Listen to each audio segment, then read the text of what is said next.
To ban conversion therapy in Grand Rapids. It's a widely discredited practice that tries to change the gender identity of sexual orientation of people who are LGBTQ. But the effects can be dangerous. Our Doug Reardon has reported widely on it and is live tonight with a local update. Doug? Yeah, guys, the group is leading this charge, and they tell me they want to have this ban passed as law by the end of this month.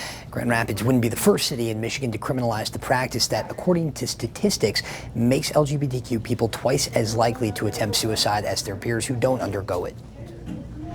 I can't sit by and just do nothing. Doug Booth, who is gay and COO of HealthNet West Michigan, is doing something about conversion therapy.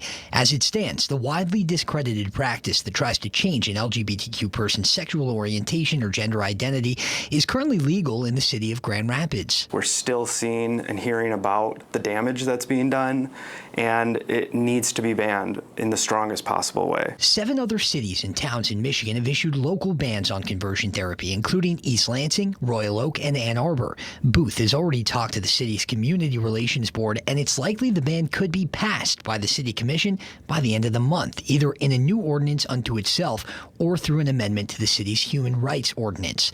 Every day it's allowed to happen, Booth says. LGBTQ lives are at stake. They are more likely to commit suicide. They're more likely to attempt to commit suicide. A recent study came out that found from the point of survival to the rest of their life, they're likely to spend an additional $84,000 on healthcare because of the damage that this is going to do. Booth and Grace Huizinga, an RN and family nurse practitioner, both sit on the Grand Rapids LGBTQ Healthcare Consortium. The group has been fighting for months to get a ban in place. Huizinga's son came out a few years ago, and so for her, like Booth and so many others, the fight is personal. She knows how dangerous conversion therapy can be. It does a one step further than not accepting.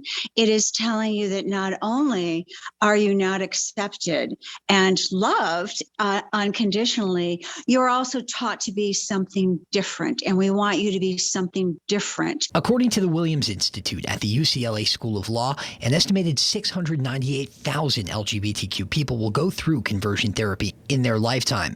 Those who've experienced it are twice as likely to commit suicide compared to peers who don't.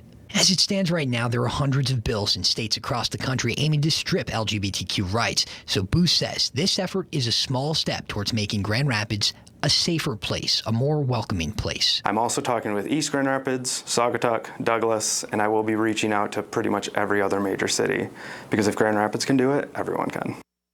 And as we've reported before, a lot of conversion therapy happens in religious settings. It's much harder to ban it that way. So what Booth is suggesting is a penalty for referring people to conversion therapists, so there's accountability even for agencies that don't outright practice it. Max, Janice? All right.